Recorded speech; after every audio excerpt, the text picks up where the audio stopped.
What's up, guys? I'm Jackson. I am a lead generation specialist. Today I'm going to be talking about how to decide what marketing strategy is right for you. Come on in, man. So, little background on myself, or why I really want to do this talk today is I think a lot of times it can be hard to decide what marketing strategy to go with, because we'll go talk to marketers. We'll go talk to an SEO guy. Obviously, he's going to tell you SEO is what you need to do, right? We'll go talk to a Facebook ad guy. Obviously, the Facebook ad guy is going to tell you, this is what you need to do, right? But the truth is, the best strategy for you is going to be dependent on your situation, and that's unique for each one of us, right? So my goal today is to arm you guys with the proper context to know what bucket you fall into, so you can have clarity on what strategy makes sense, right? So why should you listen to anything I have to say? You don't have to, no pressure. But my background is really in lead generation, right? I got my start on social media. At my peak, I was doing about 14 million views a month on my channel. I generated over 300 million views in the span of about 2 years from about 2,000 posts that I did over that span. And then I parlayed that into a music career. So I traveled all across the world. This is me in Italy. In Cologne, about 20,000 people. I did about 8 or 9 of these gigs. I also traveled all across. Come on in, guys, we're open. I traveled all across Europe. I traveled all across the United States, and this was all on the backbone of my social media channel. So my channel was all about studying how brands become successful. I would interview successful, musicians. I'd interview successful CEOs of Fortune 500 companies, experts in AI, pretty much any topic that goes into growing brands. I would make videos on them, and then I basically made money, not from music, but from the brand deals I generated from my channel, right? So the way I actually got this gig, little pro tip, is this guy saw me on a podcast. Podcast only had about 2,000 views, but he liked what I had to say, so he shot me a DM. We became friends, and 2 years later I was in Paris in front of 20,000 people. So one of the first lessons I'll give you guys is when you're putting out content, you never know who's going to see it. It doesn't have to go viral for you to get opportunity. It just has to be seen by the right person. And as long as what you said has merit, the right people will see it. So it's more about getting consistent about putting yourself out there, and you'd be surprised what can come from it if you know what you're looking for, and you just keep trying, right? You build your self-esteem around trying, not around the outcome. So from the outside, it looked like I was crushing it, right? I'm doing these stadiums, I'm getting 14 million views, but you want to know the truth? I was broke. This is me being broke.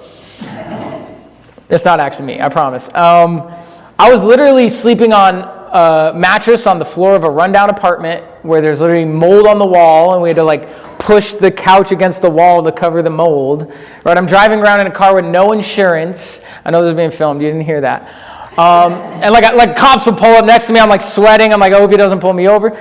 Because what I learned was, unfortunately, yes, I was getting 14 million views a month.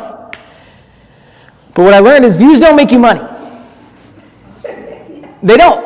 It's like monopoly money. You could have all the monopoly money in the world, but you can't do anything with it, right? So what actually makes you money is conversations with your target market, right? So make sure you guys aren't chasing vanity metrics, because I'll tell you right now, it's hard not to. It's like a drug. Like, they design these algorithms in a way where when you see those likes start going up, you see those follows start going up, you want to chase that dragon, right? And that's what I did. I chased that dragon. I got 300 million views. But guess what? I couldn't even afford car insurance, right? So what I learned that turned things around for me is, okay, if I want to make money, I got to stop going low ticket and trying to get views. I got to go high ticket and talk to people that need what I'm selling, right? So if we look at that, okay, cool, conversations generate us more money, right? But how do we generate conversations? Right? So anyone that walked in late, today's talk is essentially about what lead strategy is right for you. Running a app is going to be different than being a painter. It's going to be different from being a roofer. Every business is different. And instead of getting a biased opinion from a marketer who's just trying to sell you whatever their solution is, my goal today is to show you what is right for you and why, right? So if we look at how do we actually generate more conversations, well, these are basically our options, right? You got organic content, you got outbound, you have networking, you have referrals, you have advertising, and you have speaking, right? These are the 6 ways that you can get your offer in front of someone, right? So we're going to dive into each one of these strategies, what I've learned from them, what my success has been with them, and who it makes sense for, right?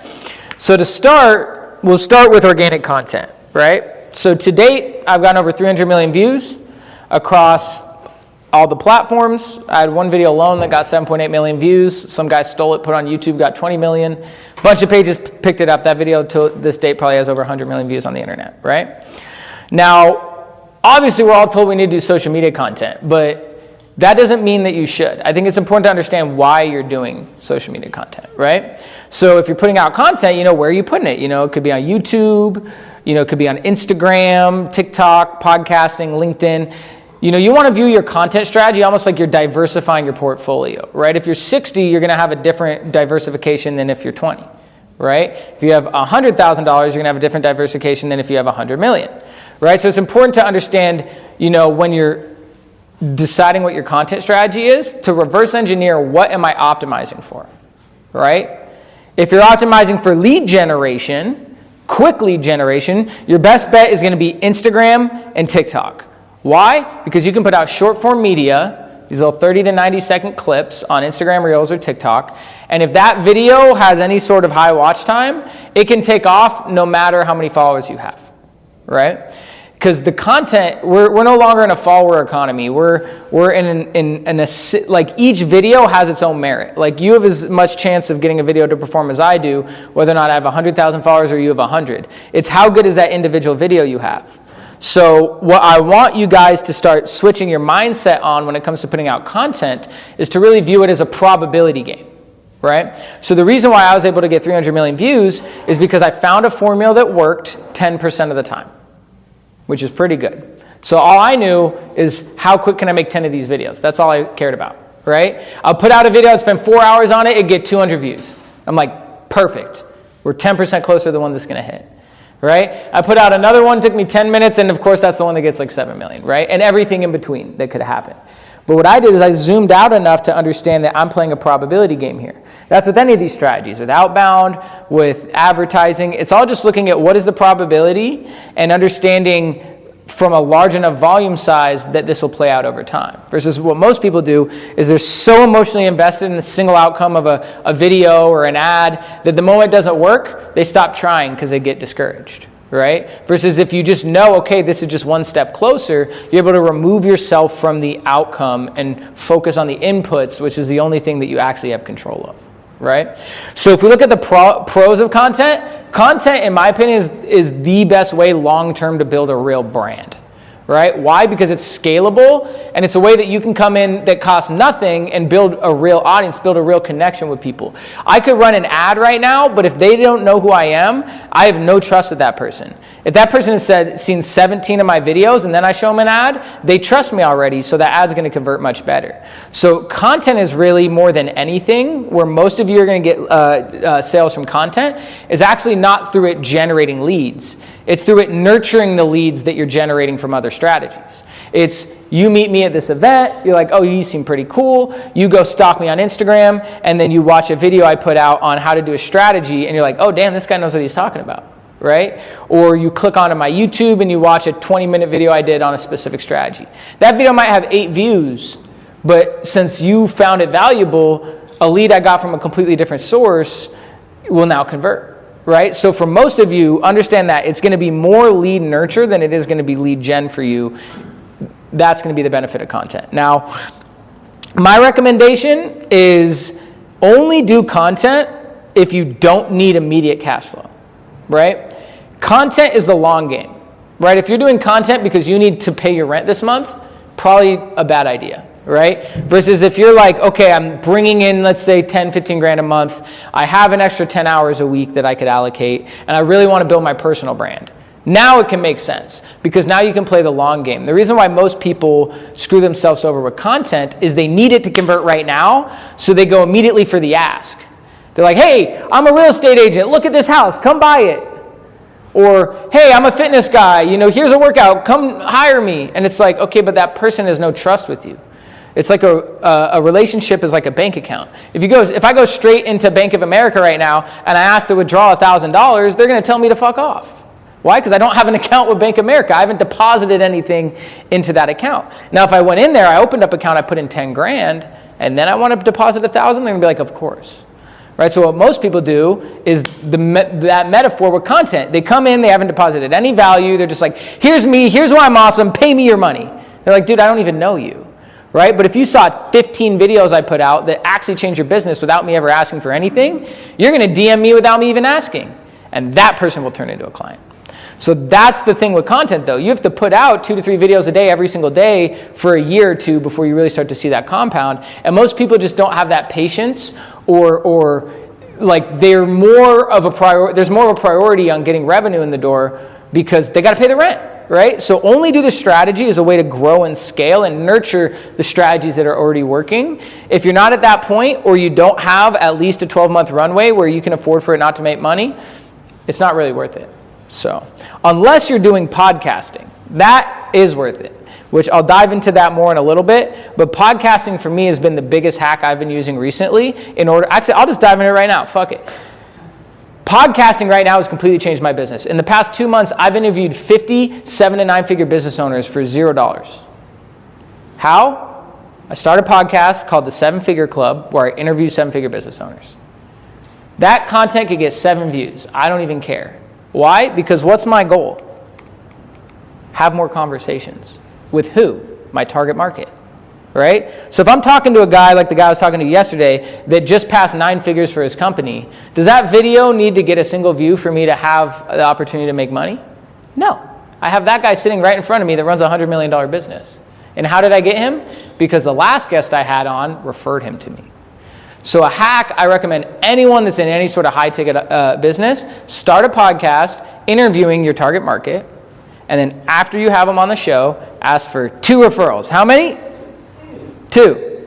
Because if each guest can give you 2 referrals, 1 turns into 2, into 4, into 8, 16, 32, and you can start shooting 1-2 episodes a day without even trying, and they're all your target market to a T. That right there will get you more leads than any of the content that comes from that podcast will. I promise you. But then from there, now you're like me where I shot 40 episodes before I released a single one, and I already generated 20 grand in revenue from the people I interviewed. Now I'm starting to put out the podcast. Now with 8 views, I've already made 20 grand. Meanwhile, when I was getting 14 million views a month, I was making like 2 grand a month, right? So now any additional leads I get from the content, that's just extra. That's not something that I need to happen. So now I can do it consistently without worrying about the result, right? I can focus on building brand instead of needing the immediate ROI from that content. Then from there, you start to put out that content at scale.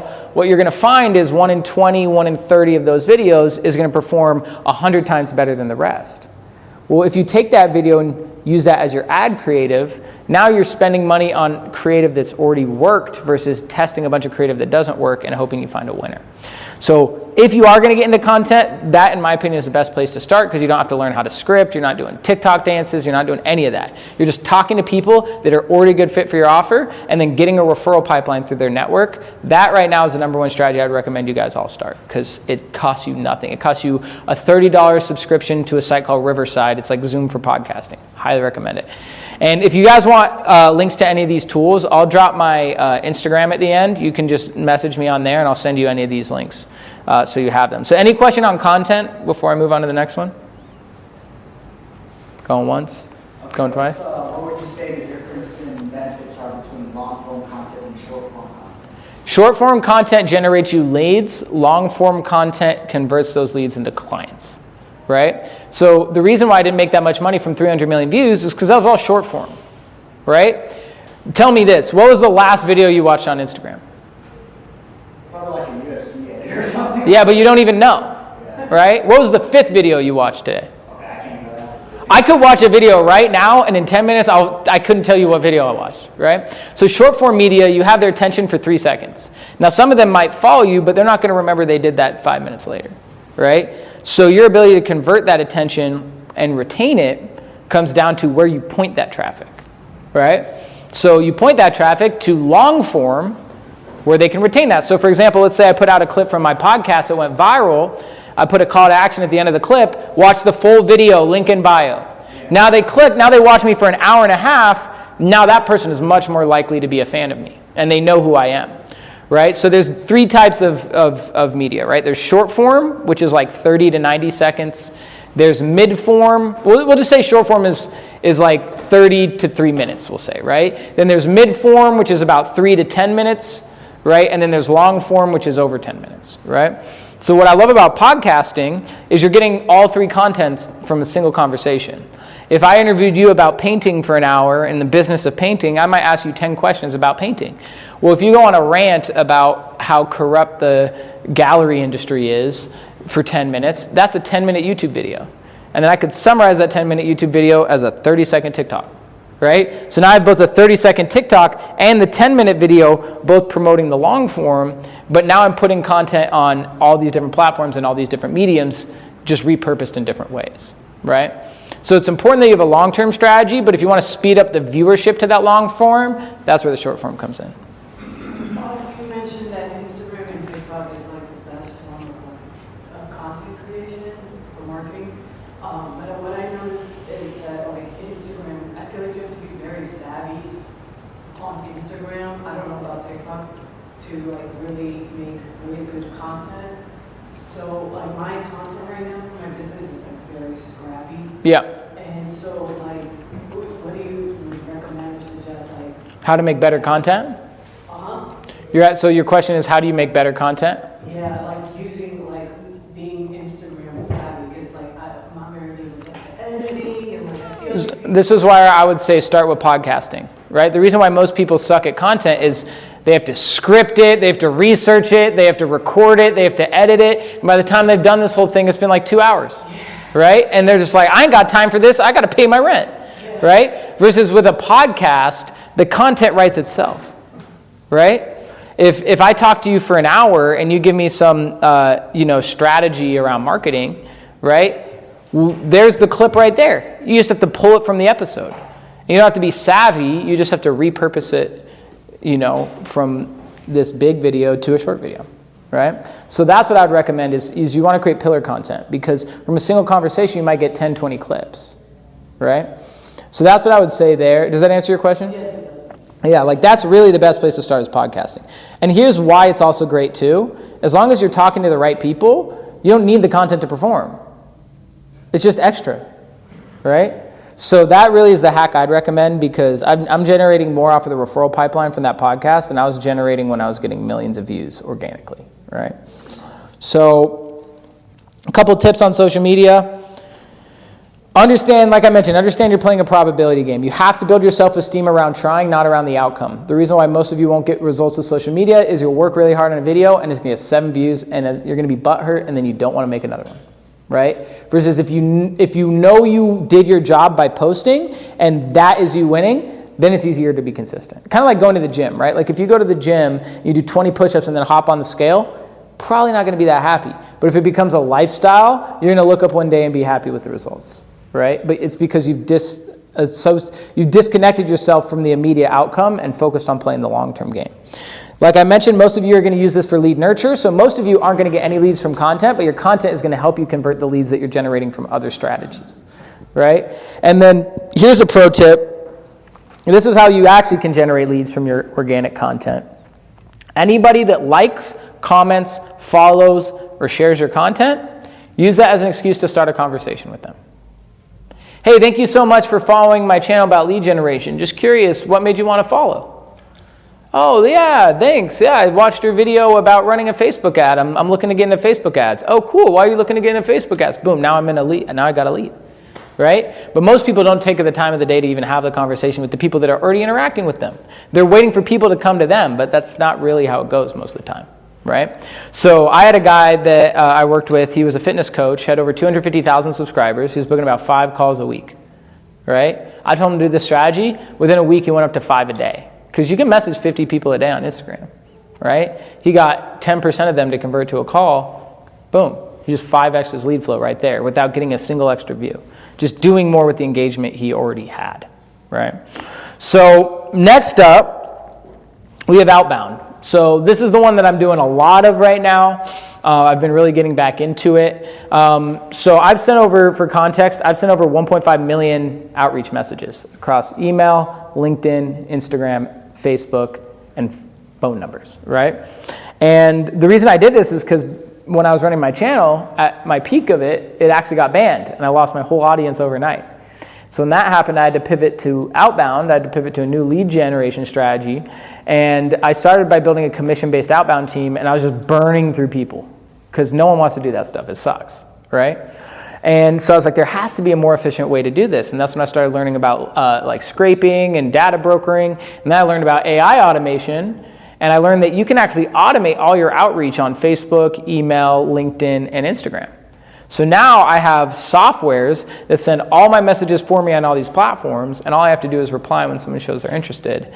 And I have, right now over 100 messages a day going out on autopilot, and I'm converting that into revenue at about $20 per DM right now, which I doubt that will hold up. I'm sure that would go down smaller as I scale. That's the other thing I learned. When I first got into this, I had a campaign that was crushing. I'm like, I'm going to be rich. But what you find typically as you scale to a higher number is that your conversion rate goes down because there's less personal touch points. And so you want to be very wary about scaling too quick with any strategy, because that's the mistake I've made in the past. I get overzealous with like early numbers. But typically, as you scale campaigns, your margins get tighter. So you just have to make sure you're watching your numbers. Did you have a question? Me? Oh, yeah, I thought I saw you raise your hand. No. Okay, no. Not yet. So Instagram, outbound, where do we do it? So we can do it for free on platforms like Instagram, LinkedIn, TikTok, and Facebook. If you want to automate it, there's softwares that can do it on all these platforms. There's also cold calling. That's another big strategy. I typically stay away from cold calling just because there's a lot of FTC regulations, and it works, don't get me wrong, but if you call the wrong person that's on a do not call list, you can put yourself in a sticky situation. So just be wary of that, but it does work great. Now, pros to outbound.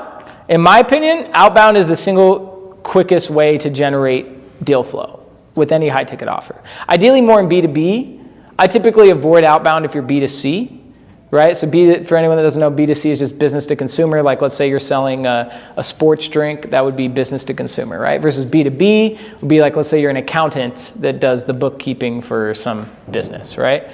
The reason why B2B is better for outbound is outbound's a numbers game, right? So if I'm having to call these people to close them on, a $50 offer, it's not really a good use of my time because I could spend the same time on a $50,000 offer and make much more money, right? So if you're B2C, don't even bother. Do this if you're B2B, and ideally this is the best place to start if you have less than $5,000 a month, right? If you have more than $5,000, you can start to look into things like advertising, which become much more automated. But most people don't have more than $5,000 to spend. They should be starting with the stuff that costs the least. Outbound is a much cheaper way to generate lead flow than advertising and these other strategies are. So I definitely recommend starting here because if you can get this cranking properly, it gives you a good runway and a good foundation of revenue coming in that will allow you to have more patience with the other strategies. Any questions on this so far? Do you know any good tools that help you find or validate or refine target lists? Yeah, so who's your target market? Anybody that owns a business. Yeah, so when it comes to tools to generate leads of business owners, and it can be more broad, the two best tools I recommend, I'll send you a link, just DM me on Instagram after this. One's called igleads.io. They have something called a Google Maps scraper. So I can type in a keyword. I basically type in the city, the keyword I want to scrape, and how many of those leads I want. So it'd be like plumbers in Las Vegas, Nevada. Give me 1,000 of them. Yeah, so I'll go Yeah. by segment, vertical, whatever. And, Yeah. And I'll set a target for myself, like, okay, I'm going to go manually collect 20 leads in this category. Yeah. Try to find their contact information. Yeah, if you're doing that manually, you need to stop right now. This presentation is going to 100,000x your output when I show you this stuff. The other tool I use is called Growmin. Growmin is a free Chrome extension. I'll just show it to you guys right now. I think I have it logged in. Where you can scrape Instagram accounts. So for example, we throw events called CEO Summit all across the country.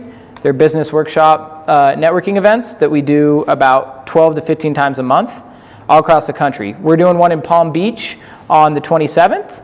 So if I want to target people in Palm Beach that are business owners, what am I going to type in? I'm going to type in something like Palm Beach Chamber of Commerce, right? Because who probably follows the Palm Beach Chamber of Commerce? Probably business owners in Palm Beach, right? So I'll find an account like this, right? Copy that right there, Chamber Palm Beaches, and then I'll click on the little Chrome extension, which it's $10 a month for unlimited. It's free for 500, right? And I can extract who follows them, what accounts they follow, any hashtags or location, right? So I'll run this one, which if you're going to use this tool, use a burner account because they can ban your account. It's technically against the terms of service. But if you just have a burner account that you don't care about, you're good, right? I'm not going to send it from this one because this is my main one. But then from there, you're able to build a very targeted lead list, right? The key is also not just scraping the list, but then your ability to scrub the list, right? So scraping is developing the list. Scrubbing is going in and cleaning the list of all the bad leads. Just because someone follows the Chamber Palm Beaches doesn't mean that they're a business owner. It doesn't mean they live in Palm Beach. So I got to go through and filter those people out, which that's the part of this process that's kind of a bitch, right? But there's a lot of ways we can do this efficiently, right? So one strategy I use is I create basically a whitelist and a blacklist. A whitelist are the keywords that if they have this in any of the data that I get, mark them as approved. And the blacklist is if they have any of this data in their list, mark them as not approved. So I'll make these lists on like a Google Doc, and then I'll run ChatGPT, be like, hey, scrub all the lists. Any that have this keyword, mark them approved. Any that have this keyword, mark them disqualified. And that'll get like 50% of my list scrubbed right there. And then the second half of the list, I can go in and kind of manually scrub. But it's worth the extra couple hours to get right, because the one thing about DMing on these platforms is I can only send about 50 messages a day on Instagram. If I go past that, then it'll flag me in the algorithm. But I do this to invite people to my events, and it absolutely crushes. Like, I'm getting about, so it sends about 50 of these out a day, right? So it'll send a message like, hey, how's it going? My company is putting on this, event for business owners. Would love to have you out if you can make it. And then one thing I'll do is, do you know anyone that would be a good fit, right? Because now they'll start pre-qualifying themselves to me and open me up to their network. But that's the one I use, and it'll invite a lot of people out. So that's what I recommend is check out Growman. It's literally free. You just have to be willing to scrub the data. What's the name of the Chrome plugin? It's called Growman, G-R-O-M. It's your Growman Chrome extension. It's literally free. You can get it for $10 a month for unlimited. So. What's the name of the scrubber? I'm just doing it manually. So I'll pull it up in Excel, and then I'll create a filter on the top row. So I'll get like a bunch of data. Let's see if I have an example here. Let's see here, outbound leads. So I'll show you an example of what this looks like.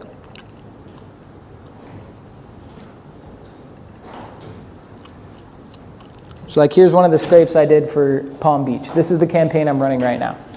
Right, so I can get all this very specific data, right? I can get, their username, their profile link, how many followers they have, their bio, their address, their phone number, their email. And it's obviously not going to have all this information for everyone, but I can use this information as a baseline and then start to filter it, right? So I'll come in here and I'll click on like address, for example, right? Or not address, I'll click on city, right? And I'll be like, okay, show me all the people in Florida, right? And then it'll filter the list from, 3,000 to 300, right? Boom, there's 300 I can go through right there and check off, right? I'll go to bio and I'll search for Palm Beach, right? So if it's going to be in Palm Beach, I can type in Palm Beach, select all, and these are the people there from Palm Beach. And then if I approve them, I click approve. If I'm disqualified, I click disqualified, and I kind of just manually scrub that list. Then from there, that can get me the profiles that are approved. As long as I have 50 a day, I can have that all maxing out my account. And it's a game changer. Yeah. So, obviously there's some ways I could probably systematize this and make this, more efficient, but I'm early on in the process. I think one mistake people make too is this is some really good advice I got, is people automate too fast, right? There's shit that we do that's a pain in the ass, but it has to get done. And what we do is we automate it before we fully have it dialed.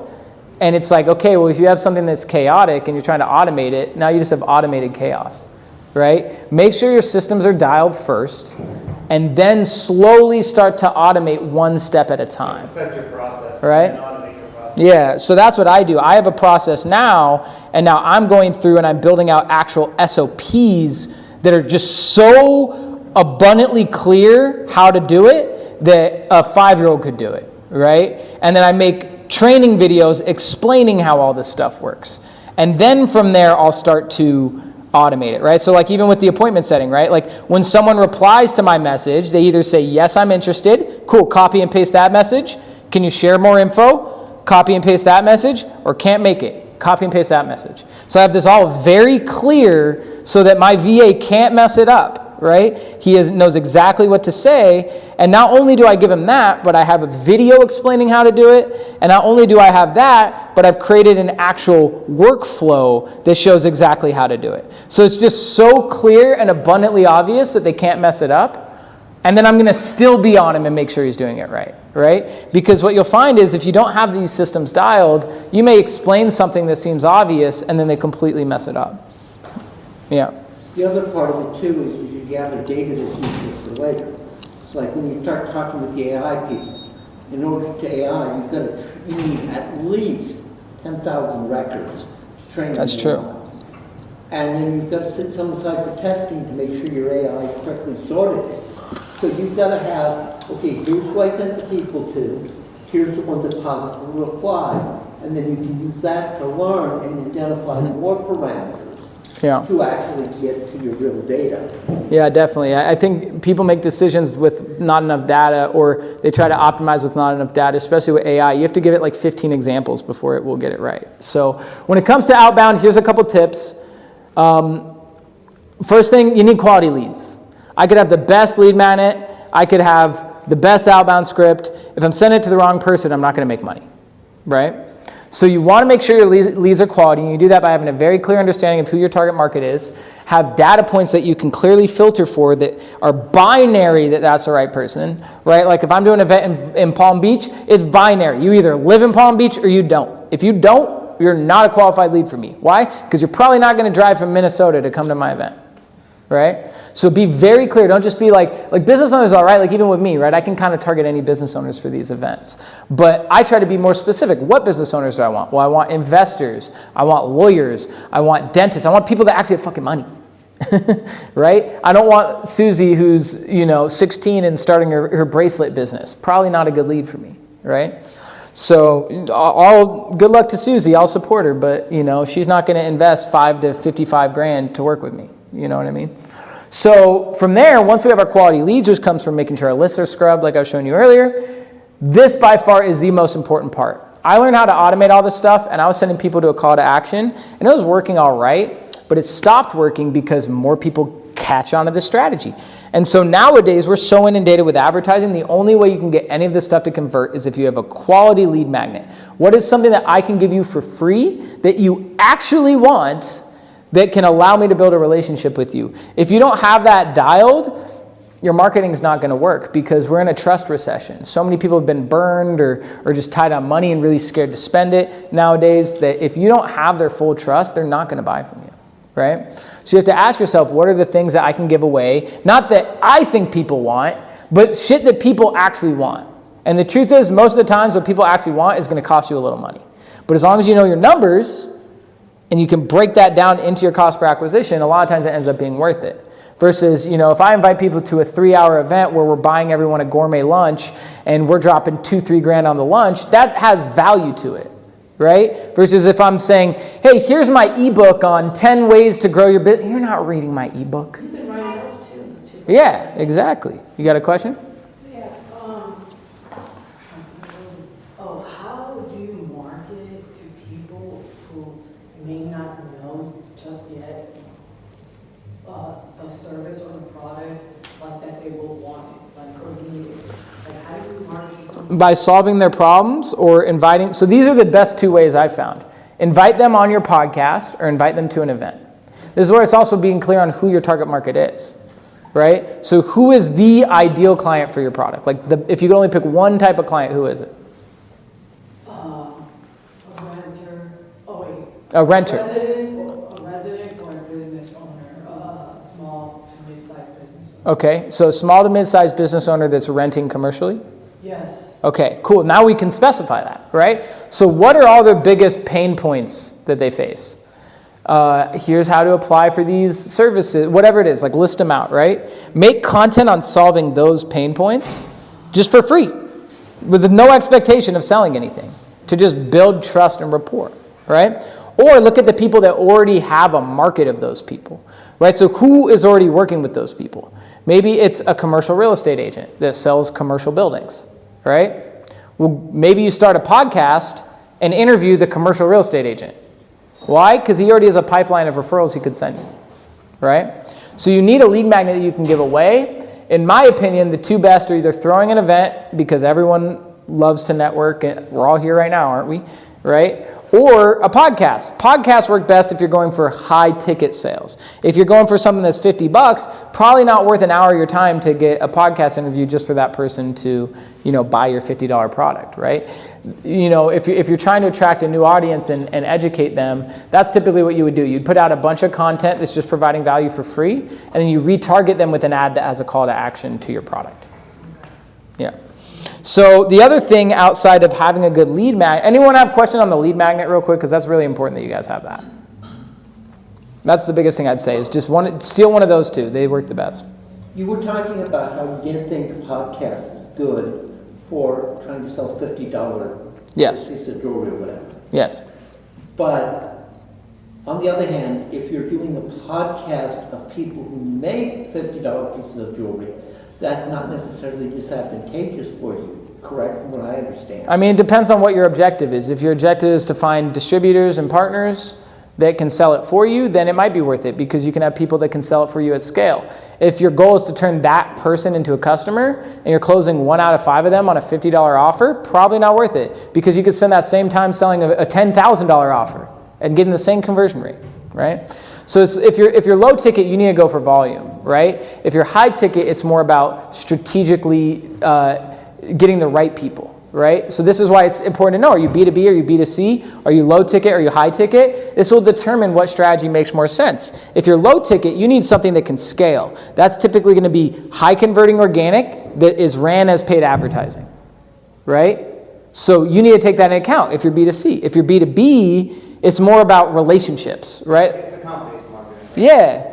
Like what I've learned is when I talk to all my friends that have $55,000 clients, $100,000 clients, I always ask them, how do you get those clients? It's all through referrals, right? So how do I get those clients for things like our 7-Figure Club, our private mastermind that's $55,000? Well, I started the 7-Figure Club podcast where I interview 7-figure business owners. And then after I have them on, I'm like, hey, who's 2 other 7-figure business owners I could have on the show, right? And from that, I've interviewed freaking Ben Mala. He has 1 million on YouTube. This guy, Alexander Spillane, runs a $30 million gold trading company called Fisher Capital. I interviewed the former CEO of Blockbuster and 7-Eleven. I interviewed Sharon Lechter. She co-wrote Rich Dad, Poor Dad, Think and Grow Rich for Women. Like I've interviewed some really high level people off a podcast that I put out 2 episodes so far. That's so impressive. Yeah. Do you use your outbound tips on landing those guests? You can, right? So you can make a list of people you want to target and just say, hey, I think you'd be a great fit for my show. Are you open to coming on? Where I get a lot of these guests is from getting at conferences and masterminds and networking. I get most of them through my network that I've built, right? You said $55,000 mastermind? Mm-hmm. Yeah. Yikes. That's tough. It's tough if you're just getting started. When you run a $100 million company and you're looking for investors, you want to get around people that have cash. So, you could go to a free event, probably not going to find them. You got to pay to play to get around people with money, right? So it's really just what your objective is and what you're at. If you're just getting started and you have to take a loan out to invest $55,000 in a mastermind, probably not a good situation. If you're a CPA firm that does $30 million a year and you're looking, and one corporate client is worth $3 million for you, it's worth it, right? It's just about knowing where your market is, right? And that's why there's pros and cons to each strategy, right? I'm not saying blanket all, everyone should join a mastermind, right? With our mastermind, we only let people in if we know we can do, we take a percentage of the revenue and we help them grow. But there's only select people that makes sense for. Most people, it doesn't make sense to do that, right? They're way more off spending that money on the fundamentals of getting their marketing systems up and generating at least $50,000 a month in revenue before something like that should even be discussed, right? So outside of that, with quantity of leads, we have quantity of touch points. So it's about generating as many leads as possible, right? And then the next part is about generating as many touch points with that person as possible. So not just email, but phone number, not just phone number, but Instagram, not just Instagram, but Facebook, right? The more places we touch them, the better chances we have of getting in touch with them. If any of you guys email me right now, I'm going to take 3 months to get back to you. Why? Because I never check my email. But if you text me, I'll probably get back to you within a day or two, right? And there's other people where they're like, I never answer my text, but if you DM me on LinkedIn, I get back to that immediately, right? So everybody's different. You're going to get people in different areas for different reasons, right? Now, like I was mentioning earlier, or one thing that I made a mistake of when I started scaling a team is I thought it was just about quantity. The mistake I made is I got all these people running the same strategies I had, but none of them had the authority on their Instagram like I had on mine. I had all my content. I had pictures of me in stadiums. I had pictures of me speaking. I put out actual quality content talking about real stuff I did. Versus when I started building a team, these guys are all beginners. They're just, even if they read a script, they're just reading a script. They hadn't actually done any of this stuff, right? So they didn't look like an authority. So because of that, their conversion rate was 1/10 of what mine was, right? So if you guys are going to do outreach, you need to make sure that you've established yourself as a go-to authority in your space. That means you need a good profile picture, you need your actual name in that picture, you need story highlights showing who you are, what you do, testimonials. You need content that shows I am the expert. That way, when they click on your page, the moment, if you sent me a DM right now and you're like, hey, I'd love to have you on my podcast, the first thing I'm doing is clicking on your profile and being like, who the hell is this? And are they worth my time? Nobody knows what Well, then it won't convert as well, right? So it's important that we curate that brand properly, because if we don't look the part, then people are like, why should I even spend my time? This is a waste of my time, right? So you need to make sure that you actually make your page look like an authority. And if you have questions on that, come talk to me after. I'll show you what that looks like. Now, like I mentioned, conversion typically drops with scale because it's harder to control as many of the variables, right? That doesn't mean you can't, but what I found is as I go from like 100 messages a day to 1,000, that, you know, my response rate is going to lower, the quality of the accounts I'm messaging from is going to lower. Typically, you're going to see that conversion go down, right? So take that into account when you scale. Like right now, I have a campaign right now. I'm getting, I'm averaging $20 in revenue per DM on a $27 a month overhead. That's in 75 DMs a day. That's ridiculous. I don't think it's going to stay at that. But if it's still making me $2 a DM, I'm still making $150 a day on a $27 overhead. It's pretty good, right? So for me, I'm like very optimistic on it right now, but I'm also trying to be realistic that doesn't mean it's going to stay at 20, because I only have like 1,200 outreach messages I send.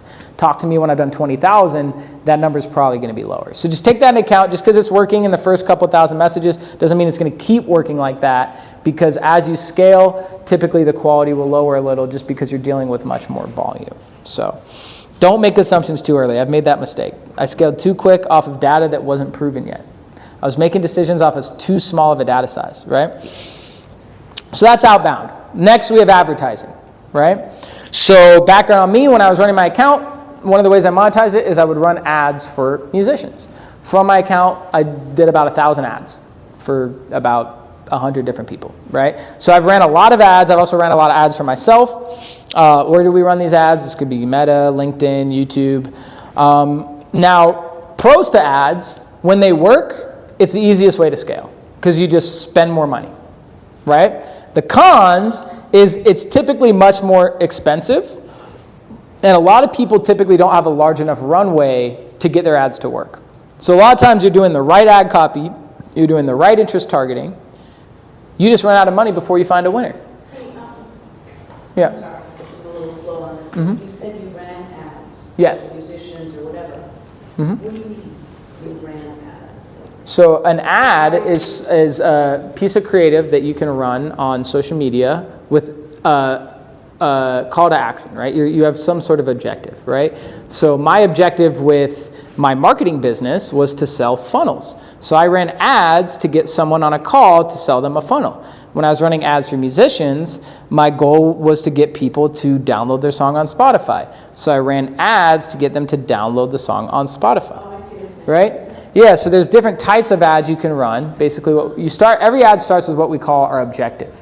Is your objective awareness? Is your objective conversions? Is your objective retargeting and building relationships with the people that have already seen your ads? You always start with that, right? And then we have what's called our interest targeting, which is who do I want to show this ad to, right? If I'm selling orange slicers, I probably want to sell it to moms within a 5-mile square radius of an elementary school.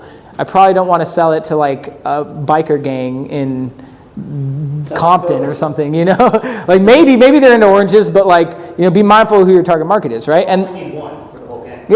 yeah, straight up. Right? And then we have the actual ad creative, which is what is going to get them interested in whatever I'm trying to offer them, right? So if you're B2C, like I was talking earlier, business to consumer, selling a physical product, ads are your best bet, right? If you can get someone to buy your product that's $50, if you profit $50 on a product and you get someone to buy it for $25, you're making $25. You're spending $1, making $2. That's all ads about, is you're looking at how can I put $1 in and get more than $1 out. As long as you're getting more than $1 out, you can make a lot of money, right? Now, if you're B2B, it will work, but you have to be willing to lose whatever money you're spending. You have to view ads like gambling. When you go to the gamble, if you're just like, here's my last $10,000, I'm going to throw it on the roulette wheel. Hopefully I win. You want to know the truth? You probably have about the same, if not a little better chance at making a return on your money by putting it on black than you have from running a Facebook ad. That's the truth. But marketers don't want to tell you that because they want you to hire them, right? But the reason why is but here's the difference with ads. You're going to lose on 95% of your ads. 95% of them aren't going to make you a profit. But if you find a winner, it's going to make you 10 times the cost of what those losers cost you, right? So the reason why most people fail with ads is it might take you 25 grand to find a winning ad. Now, if that winning ad goes on to make you $250,000, was it worth it? Of course. But not if you ran out of money at 20 grand before you found that winner, right? So the way that we have success with advertising is you have to keep spending money until you find something that works. Right? So be prepared to make that sacrifice. Be prepared that whatever money you spend on ads isn't going to convert, and I'll still be okay if it isn't. If you can't afford to lose all that money and still cover all your bills, don't even touch advertising. You need to be focused on either networking or outbound, because those cost you nothing and will work immediately. Right? So when we look at advertising tips, right? This is my friend's mobile billboard truck here in Vegas, if you guys want to get booked on it. You got a question? Yeah, just a quick question on ads. So if you see that you have a low conversion rate, what is your methods for determining what's really not hitting home in the ad? I'll cover that on the next slide. I'll just cover it now since you asked. You got to know your numbers, right? So you have to track all your metrics. This is my ad tracker for a campaign I ran, right? So I'm tracking basically each step of the customer journey, right? Step 1, if I'm running an ad, so this was a DM ad. Hey guys, I run a big marketing company. If you want a free custom marketing plan, DM me the word content. An ad like that, right? So what's the first step? Well, I have to spend money on the ad, right? If I'm not spending money, no one's going to see it. Then from there, they have to message me, right? Once they message me, I have to invite them to a call. Once I invite them to a call, they have to book. Once they book, they have to show up. Once they show up, they got to buy. And once they buy, are they on a payment plan or are they paying in full? Right? That's each step of the process, right? So what I can do is take all of that data and break it down and figure out where do I need to improve. So pop quiz, let's see if someone can answer the question. What is the number one lever I could fix in this marketing funnel to get it to improve better? Let's see who can figure it out. There's one glaringly obvious data point that if I fix would make this perform much better. Who has a guess? I'm going to say the one that's 1,250. That's how much revenue I'm making, but I'm saying why is it that number? Which data point here will tell me where the leak is? That tells me what my result is, but which... Show rate. Yes, I had a 78% no-show rate, right? That means 78% of the people that are booking a call with me didn't show up to the call. If I got that to half that number, I just doubled my book calls, which means I just basically doubled my revenue, right? But you can look at this ad and be like, oh, well, you know, your cost per book call is too high. It's probably the ad you're running. It's not the ad I'm running. It's that my follow-up systems weren't paying enough, weren't making sure they got on the call. right? So from this, you can pick one variable that you think is the biggest leak and go fix that. Once that's fixed, then you see if that fixed the whole cost per acquisition. And if it didn't, then you test the next variable, right? But you test one variable at a time, see what the changes are from fixing that variable, and then analyze again. All marketing is it's a scientific method. You're testing a hypothesis, tracking the data, using that data to make a new hypothesis, and then testing a stronger hypothesis. You have to go back through those 15 no-shows. Yeah. At the bottom, right? And like look for any indicators in the, I guess, conversation. Yeah. Or like, where did these, I'll go one by one. Why did this person not show up, right? And here's what you'll find too. Sometimes those no-shows are still clients. I just have to follow up with them. I have to DM them 7 times before they reply. I got a message today from a guy, I'll show you guys right here, that I invited on my podcast. I literally messaged him 6 times in a row without him replying. And then I was like, okay, he's not getting back to me. I dead deleted him. He hit me up today, 4 months later, after I no reply to him for 6 months. And he's like, oh, hey, by the way, I'll be in town this week. Let's shoot that podcast. Well, that's B2B though. B2B, not everyone's in a buying phase right now. But that was just to invite someone on my podcast. I'm just saying in general, it takes way more touch points than people anticipate to get a sale, right? So a lot of times you do have the right lead flow. There's just the indicators are lagging. But that only happens if I follow up with them, which a lot of that we can automate, right? But it's important that you know your metrics, right? So you do that by scanning from left to right. What's the first thing they do with me? What's the second thing they do with me? So on and so forth until I get to the actual sale, right? First thing, they have to see the ad. Next thing, they have to reply to it. Then they have to book a call. Then they have to show up. Then they have to buy. Then they have to buy again, right? That's the whole process. And if I don't know what data is representative of each one of those steps, then all I see is that I spent $2,000 and made 0. Right? But I don't know why. I don't know if that's because of my ad. I don't know if that's because of what I'm offering to get on a call with them with. I don't know if that's my follow-up process. I don't know if that's because I suck at sales. If I don't have the data, I'm making decisions off of emotion. Make decisions off of data, not emotion. That's how you get good at marketing. So. Well, and going back to what you were just saying, is it's all part of building that relationship. Mm-hmm. Yeah, just because someone no-shows me right now doesn't mean they're not going to stalk me on Instagram for the next 2 years and then buy in 2 years. You know what I mean? A lot of these leads you need to follow up with forever until they literally block you.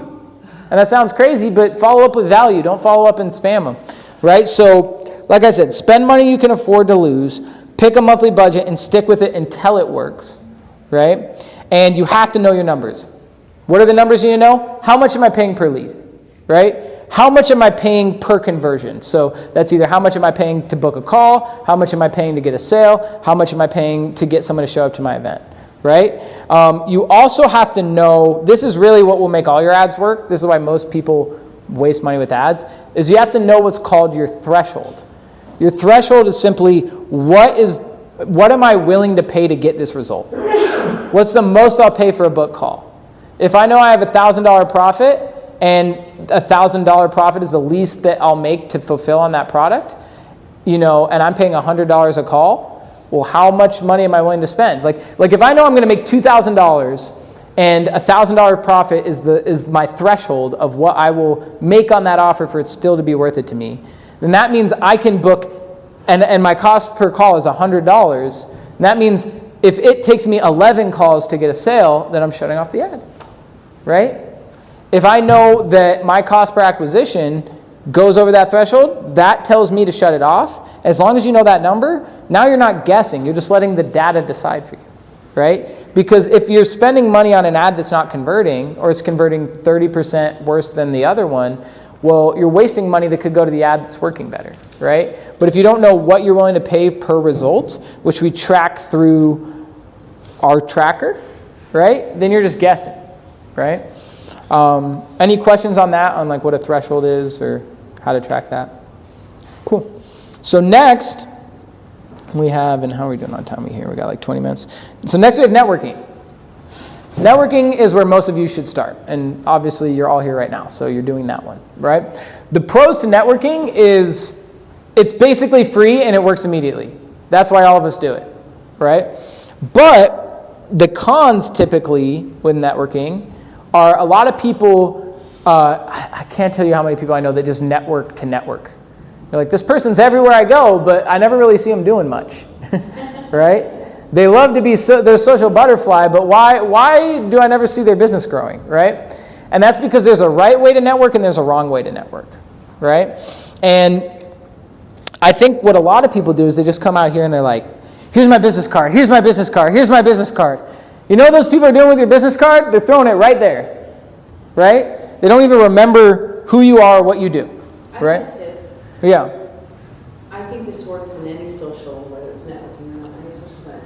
What is it? Try to be interested, not interested. Yeah. Yeah. Open up. How to win friends and influence people, baby. Let's go. Business. Yeah. I'm that person, by the way, that networks just for you. Yeah. Well, for me, it's I think it's important. Yes. Like what I try to do is I try to go to 3 networking events a week, right? Because some of these events you'll go to and they're amazing and you get no clients. And some of the events you go to, they suck and you'll get a client and everything in between. Or you'll meet someone at an event that turns into an opportunity where they introduce you to someone who introduces you to someone. It just starts to compound, right? But if you really want to get the most out of networking, here's a couple tips that I recommend. Stop using business cards.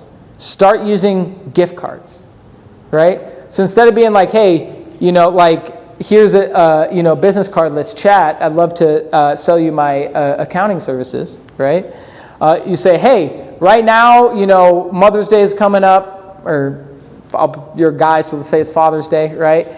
We're giving every father a free $250 gift certificate for our accounting services so they can get their books in order. Since you're a dad, here you go, right? That's going to convert much better than being like, hey, here's my business card, let's chat. Right? Another one, this is something I highly, highly recommend. This has been an absolute game changer for me, is using a mobile opt-in service. So the number one reason why most people don't get clients from networking is because they simply don't follow up with people. Why? Because it's a pain in the ass to sit there and message all these people. So a much more efficient way you can do it is by using a mobile opt-in service. So you take whatever your lead magnet is that you're giving away, instead of being like, oh, text me, you have them opt into a tool we call Mobex Pro. That's Mobex Pro. So do me a favor, take your guys' phone out. So here's what you're going to do. Who here likes to go to high-quality events in Vegas? All right. I hope so. You're here. I want you guys to text the word LINK, that's LINK, to the code 26786. And watch what happens. I'm going to leave my phone here.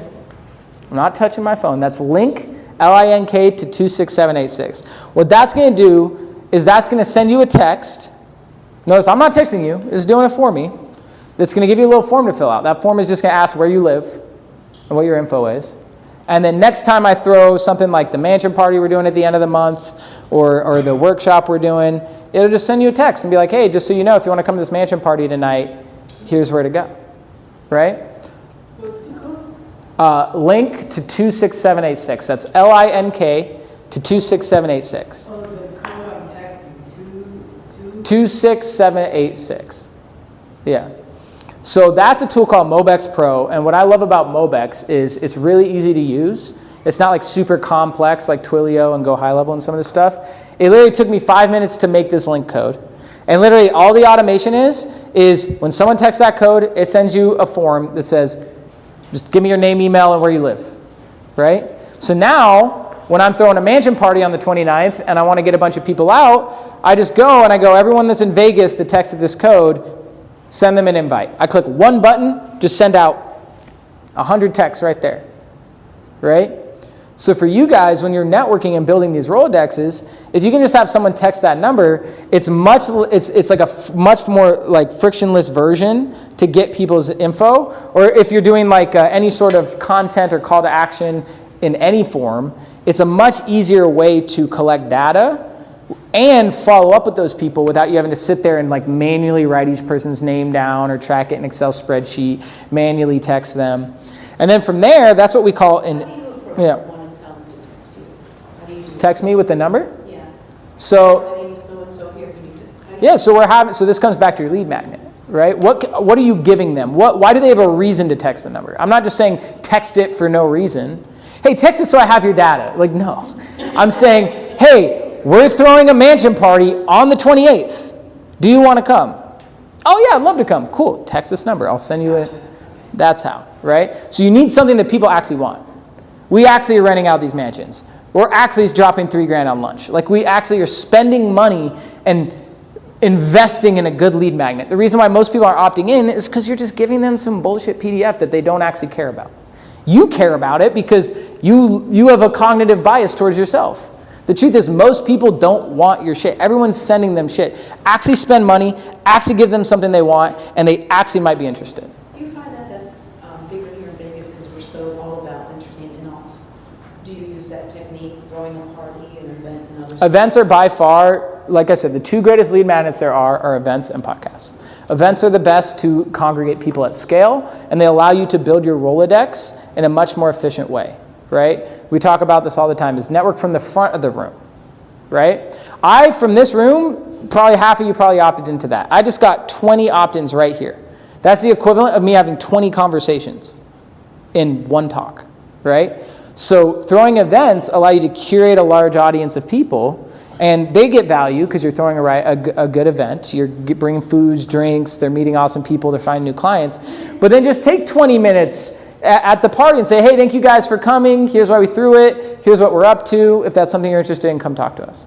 Right? Don't be these guys like a lot of these network marketers where they like get you in the room disguised as a networking event and then it's just 2 hours of a pitch. Don't be that guy. Right? But if Timeshare salesman. yeah. But I will say events are by far my favorite way to market, right? Because it allows you to curate people. It's just a really effective lead magnet, right? And this doesn't have to be at the scale we're doing it at mansion parties.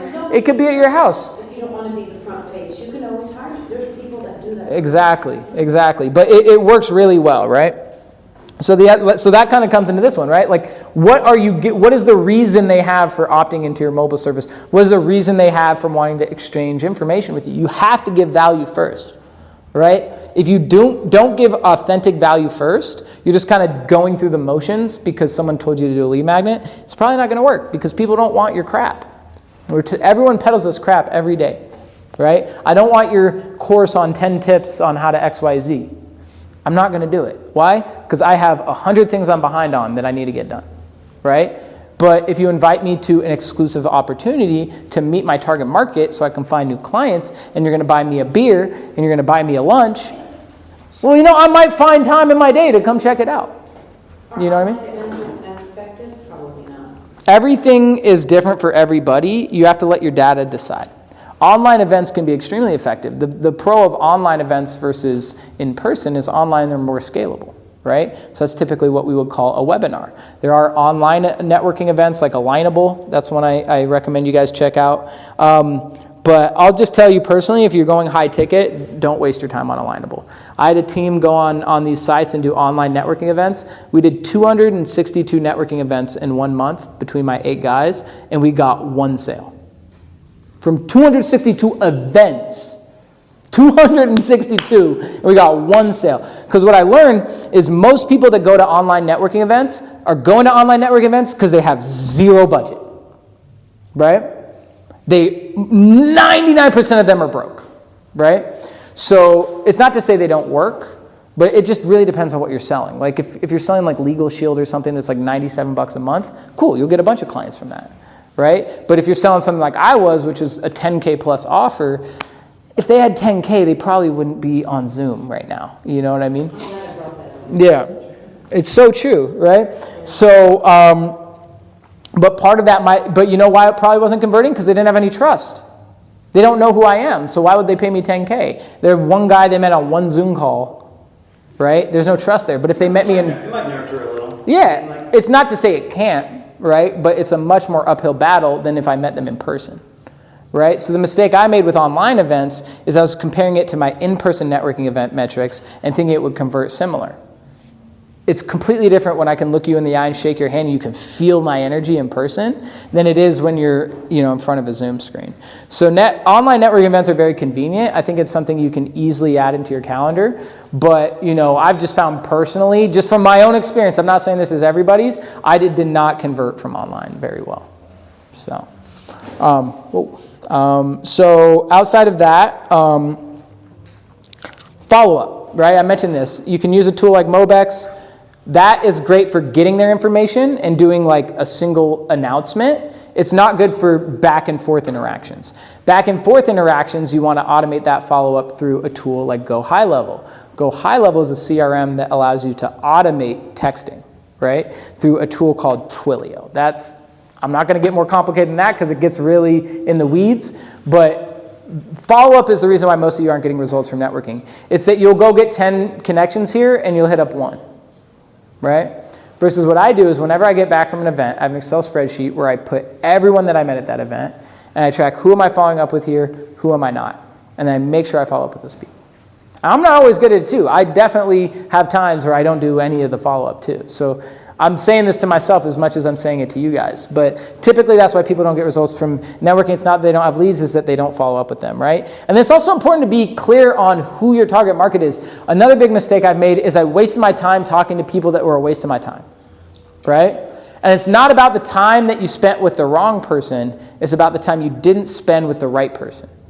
Right? I could have a great conversation with Susie who's just getting started and I could help her business and she could even pay me $500, but that might turn into 5 to 10 hours of my energy. Meanwhile, there's a guy over here that would have paid me 55 grand for the same amount of effort, right? So it's not just about like, yes, go through the motions, but also be mindful about, is this person a good return on my time? Because time is the most valuable asset we have, and a lot of us waste it talking to the wrong people. And I'm saying that to myself as much as I'm saying that to you guys, right? So, any questions on networking before I move on? Pretty straightforward. So next we have referrals. Yeah. You said make sure that you have a target. As far as this event, and it's very broad. We would all do different things. With technology. Yeah. So how would you go about assessing who the target is today? So you need to know what your objective is. So when it comes to networking, the reason why people don't get results from their network is they don't know what their restraint is. What is your restraint? For you, you're launching a foods company, right? So for you, is your restraint right now that you need funding? Is your restraint right now that you need distributors? Is your restraint right now that you need marketing? Those are 3 completely different goals. Those are 3 completely different connections. I would focus on what is my restraint right now. Well, if you don't have the money to pay to find the distributors or pay for the marketing, then you're probably looking for an investor right now. So I would come to these events with that goal in mind and have that one objective that you're talking to people. Hey, I am here to find investors for my company, right? Versus if you're just like, hey, I have a company, it's like, cool, good luck. I was talking about you. Yeah, for me, what my goal is to find people to invite to our events. So we have an event at the end of the month that I'll go over in a minute at called the CEO Summit. It's free. Okay, yeah, because I'm not really looking for investors. I'm not saying that's what you're looking for either. I'm just giving an example. Yeah, it's just you want to be clear about who you work with and who you don't. Now, as you become a more established company, like I work for a larger company, I work for a global business consulting firm that's been around for almost 30 years. So we have a whole value ladder of products. We're not just selling a single item because we've been in business for a while, right? So we can kind of pick and choose which product makes sense for you. And we've built a value ladder from, what we call a whiteboard client, that's just someone trying to figure out what to do, up to, one of our clients is Don Ayer, and he's literally a billionaire, right? So we work with anything from startups to billionaires, but most companies aren't 30 years in like that. That's personally why I partnered with this company, is because I wanted to work with someone that had a proven track record instead of trying to build that all up from scratch myself, right? Because I have the skills, but I can't do everything. Like one of the big mistakes I made was trying to do lead gen, sales, and fulfillment all by myself. And no matter what I did, I dropped the ball on something. I would grind to get all these clients, and then I would start servicing these clients, and I dropped the ball on generating new sales. Then I pivot back to sales, now I'm dropping the ball on those clients. And it was just this constant treadmill. Don't have to be like that. Yeah, right? And that's like the biggest thing too, is like partner with people that are good at what they do so you can focus on what you're good at. I am good at lead gen. I'm all right at sales, and I'm good at fulfillment if I'm just doing it for 1 or 2 people. But once I start scaling to 10, 20 people, it's not my skill set. I can generate leads like crazy. As you can see, I know this stuff really deep. So guess what I do for this company? Only that. I'm just focused on lead generation, right? And now I'm in my element. Now I can wake up with clarity. And that's really what I'm in this season right now, is a season of saying no. I'm saying no to everything because I keep making the mistake of thinking I can bite off more than I can chew and then choking. You know what I mean? So yeah, just be clear on what your restraint is. Like, what do I need right now in this season of my life, right? And focus on that, because I promise you, either the person is in this room or the person that knows the person is in this room, right? You just have to be clear about what you're looking for. Like we run something called the Vegas Podcast Mansion. We bought a big house and turned it into a podcast studio. I had that idea 9 months before I met the guy who had the same idea separate of me, right? I literally started a podcast about documenting our process of finding and building our own creator mansion. I did that for about 4 months, interviewed about 16 people. 2 months after that project fell apart, I met a guy who just bought a house to turn into a creator mansion who wanted to open it up as a podcast studio. Like, what are the odds of that, right? Here in Vegas? Yeah, it's here in Vegas. We're going to change locations right now. So we've ran it for the last 7 months. There's just some limitations with the location we have. So we're in the market for like a $3 to $5 million mansion, Central Vegas, with good parking, if you guys know any spots. I know it's a big ask. But that's what I'm saying, is just put out what you want there in clarity. Like, be specific, as binary as possible about what you're looking for. I'm telling you, it's creepy how good the universe is at attracting that. But you have to be specific. It can't be like, I want to grow my company. It's like, I'm looking for an investor to put in $1 to $2 million that's willing to give it to me on this fixed interest rate that comes from these markets. Like, be specific. Because the more specific you are, the easier it is to either get in the right communities where those people are or tailor the right marketing strategy that's speaking to that avatar. So next up, we got referrals. So referrals, this is a big one, right? So where do we get referrals? And what type of referrals are there? Well, we have clients. So the best referrals are, you're my client. You have an amazing job. You tell her, you need to work with this guy. Those sales are lie downs because it's a trusted friend recommending a good experience. So the number one reason why you guys aren't getting referrals is your product sucks, right? And we don't want to hear that. And referrals work both in good ways and bad ways. Just as much as you can get positive word of mouth, if you have a shitty product, you're going to get negative word of mouth. And all of a sudden your ad cost and your different marketing strategies are going to cost you more over time because people are talking. They're just not telling you, right? And so you have to make sure you've had a good product. This has been one of the big things that I've really worked on the last couple of years, is being willing to pivot because I understand when my product isn't good enough, right? Then there's obviously friends and family, just people in your network that can refer you people. And then this is my favorite one. It's what I call complementary services. So an example of this is, let's say you're a plumber. Who is someone else that serves your target market with a completely different offer? So if you're a plumber and you're servicing residents, well, maybe you talk to a landscaper. Hey, mention to these people that you don't just do landscaping, you also do plumbing. And when they want plumbing, have them call me and I'll give you a cut. Or vice versa. You're a plumber, they still are paying to get their lawn cut. Do you want a piece of the action or not? Right? So who are the people that have complementary services that can build in their offer as either referral or literally what we call white labeling, which is selling your offer as their own, right? So you could grow from John's plumbing. So I got a great example. One of our clients here in town, he does pool cleaning services, right? But then he added in landscaping. Why? Because you're sitting there cleaning their pool. Why don't we just mow the lawn too, right? And then they added in deck repair, right? So now they do deck repair, pool cleaning, and landscaping, which pretty much everyone that needs one of those three services needs the other two, right? So you're able to tap into these other markets and create additional pipelines just through strategic relationships. And the way you present this is just like you would do an outbound campaign or a networking campaign to find clients. You go in these rooms with the objective of finding referral partners. So for some of you, one of the best ways you can generate leads is finding 3 to 5 of the right referral partners and just partnering with them. And each one of them will bring you 2 to 3 clients a month. And that becomes a really sustainable revenue stream for you that costs nothing. It's free. It just costs you whatever your affiliate commission is, right? So what I have learned about this strategy is it can be super unreliable. Just because someone says they're going to be a referral partner, I'd say only about 10 to 20% of them ever actually send you any business, right? And so it is a numbers game. Just like any other strategy, It's a numbers game. You need to make sure that you're actually just finding the right ones, right? But a few of the right ones will make it worth it, right? So just be prepared that just because someone says they're going to send you business, just assume 9 out of 10 of them are never going to send you a single lead, right? But the 10% that actually come through, make it all worth it, right? So what I would recommend for you guys is start by sweeping your warm network when you're just getting started and see if there's anyone out there that is willing to be a referral partner, right? What I found is, you know what the hack I found is the best way to get referral partners? Is don't ask for referrals for your business. Ask for referrals for your podcast. Why? Because if you send a referral from my marketing company to your friend Frank, who runs a CPA firm, and I don't come through for Frank, you look bad, right? But if you send me Frank to be on my podcast, you look good because you're providing Frank a marketing opportunity. Now, if I have a conversation with Frank and we happen to go do business together, it is what it is, right? So it's much easier to develop a referral pipeline through that than it is to ask for referrals for your product.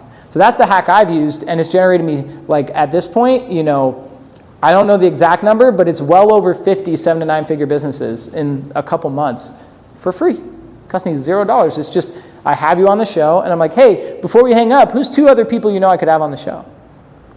And guess who they're going to send me? Their best people. Because they kind of want to flex on me too that they know these people, right? And so I've used this as a strategy to generate good referrals, and I'm telling you, best referral strategy I've used. Because a big reason why people aren't sending referrals isn't because they can't, it's because they don't want to risk you being a liability to them, right? So Trust economy, yeah, people don't trust you, right? A couple other things you can do: add a referral button to your website.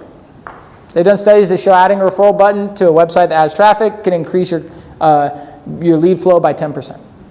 Costs you nothing. Just have a big button that says, we love referrals. Click here if you have any, right? Another big one is create actual incentives for your referral program. Don't just say like, hey, yeah, if you have any clients, send them to me. Reward them, right? One guy I interviewed on the podcast, he gave me a really good tip on this. They did a big study on referral programs, and what they found is money incentivized referrals don't work. So if I'm like, hey, send me a referral, I'll pay you, $100, you're not going to do that. What works is experiences as a referral option. So, hey, we're doing a private retreat at the end of the month or a private mastermind dinner. Hey, if you send me a referral, I'll get you a free ticket. Something like that where it's an experience that they don't want to miss out on. If you can use that as an incentive in your referral program, it'll convert much more than money. Because I'm not going to actively go find you referrals for money. I could spend the same amount of time making money doing what I'm already doing. So why would I waste my time, right? Not to say it can't work, but that's a pro tip. Figure out how you can have a referral program where like, hey, if you get 5 sales, you get, I take you to a water park or something. Come up with something. It depends on what you do, right? But think about what are experience-based referrals that I can do that they actually want. If you can do that and make it something where they have FOMO, the fear of missing out, that actually we found from the data will motivate them to take action. By the way, this is me with Ben Mala and Alexander Spillane. This guy has over 1 million on YouTube. This guy does about 30 million a year from gold trading. And I'm sitting there interviewing them at an event on my podcast that didn't even exist. So that's another hack. Set up a podcast studio at events and get all the speakers to come shoot with you while they're there. You'd be surprised how many will say yes. I really like your podcast video and they share your book. So let's say we are starting a podcast.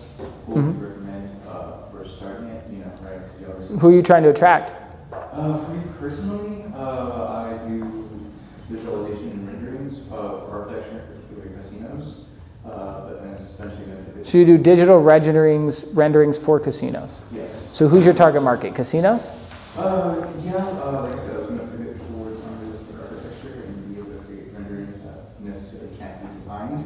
That it's more of the visualizations that can be used for anything that involves movies, I guess, posters, stuff like that. And who is the person that would buy that? Like I said, I'm brand new. Casinos, though? Let's just say casinos. Let's say that's who's buying this stuff, right? So think about that. This is a great example of where podcasting can be amazing. Why? Because if he put out organic content hoping to attract the decision maker at a casino, his probability of that happening is probably about the same as the lottery, right? That a casino director happens to see your content and happens to hit you up. But if you hit up a casino director and say, hey, I run a podcast all about how casinos are successful.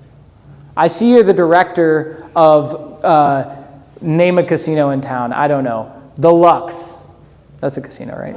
Luxor. I see you're the general manager of the Luxor. I would love to have you on to tell your story. You have them on. You say, hey, by the way, let me show you some of the renderings I'm working on. Let me know what you think of this. It's like, oh my God, this is amazing.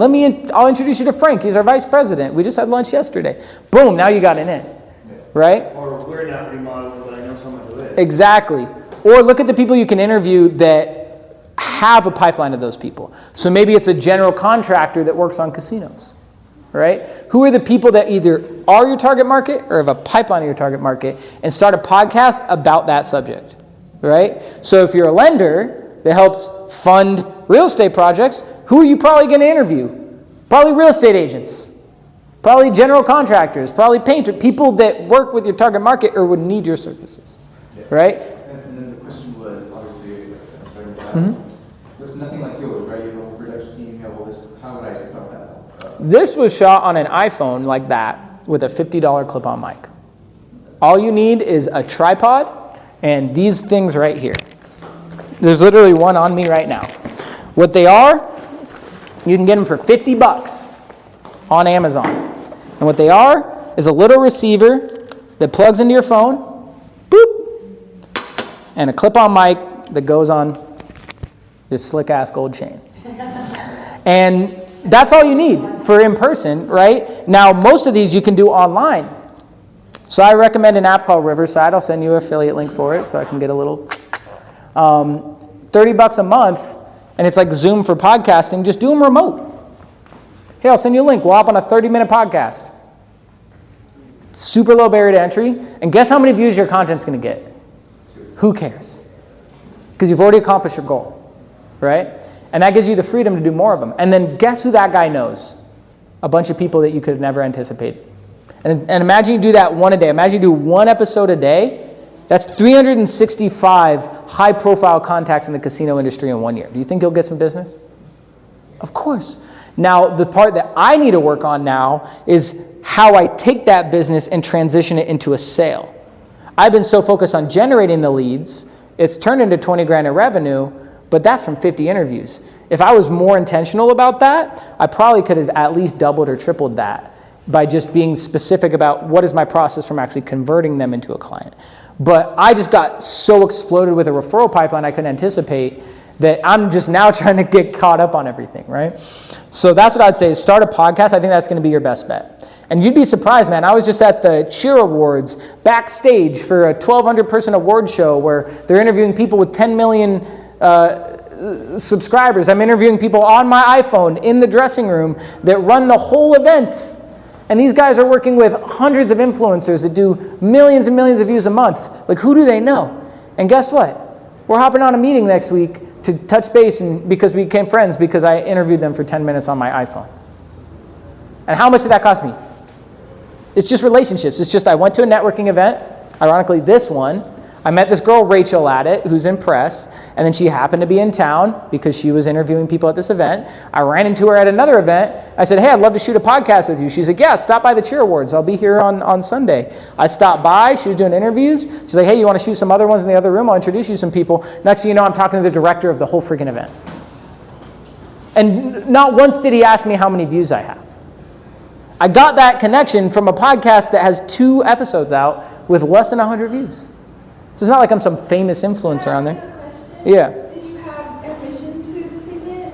Because to what? Did you have admission to the event? Because, you know, sometimes there may be expos going on around the city on the strip. To have ambition? Yeah, like general admission. Admission? I don't know what the admission on the event was. I got a press pass, so I got a. Yeah, because sometimes like you don't need that. You don't need a pass. Well, I got a press pass, but that's because I had someone backstage. So they had the CES event going on a few months ago. Yeah. And I wasn't able to get admission, but I was able to go to some of the outside networking events that they had around the city.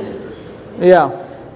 And so that was one way I was able to. Yeah, so you can get passes and stuff like that. I know we got to wrap here up soon, so I just want to kind of go through this real quick.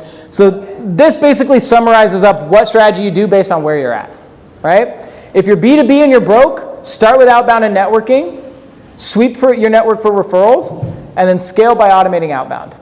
If you're B2C and broke, start with networking, sweep your audience for referrals, and then go into advertising content once you're doing at least 5 to 10K a month.